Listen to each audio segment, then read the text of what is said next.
So today we are going to discuss about active transport. Now active transport is of two types, primary active transport and secondary active transport. So in this video we are going to discuss about primary active transport. So whenever a substance or ion is transported across the cell membrane against the concentration gradient, that is from low concentration to high concentration, and this process requires the breakdown of adenosine triphosphate, which is also known as ATP. So this breakdown of ATP molecule provides the energy, and this process is known as primary active transport. So in this video we are going to discuss about the most common example of primary active transport, which is sodium potassium adenosine triphosphate, that is also known as sodium potassium ATPase. This is commonly known as sodium potassium pump. So we are going to discuss about the sodium potassium pump. So the sodium potassium pump, it is responsible for maintaining the high intracellular potassium and the low intracellular sodium concentration inside the cell.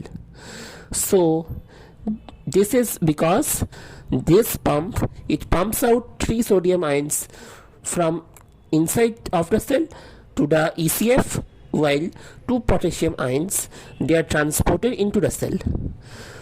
So this energy required for the ionic movements against the concentration gradient, this is supplied by the ATPase activity, which breaks down ATP molecules. Structurally, sodium potassium ATPase, it is a protein.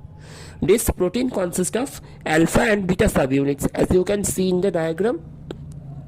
So alpha subunit, it has intracellular binding sites for 3 sodium ions and an ATP molecule, and on the extracellular surface it has binding sites for 2 potassium ions and OAB.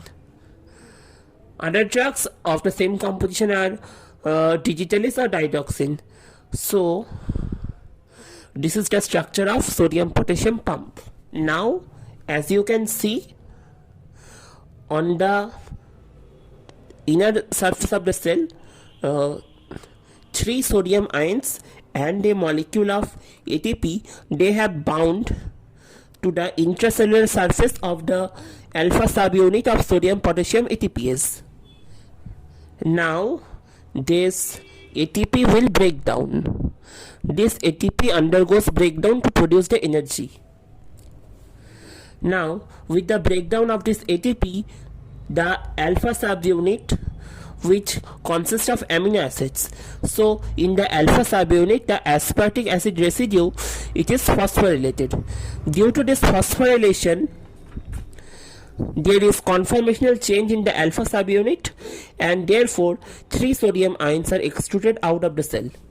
Now on the extracellular surface, 2 potassium ions, they bind to the alpha subunit.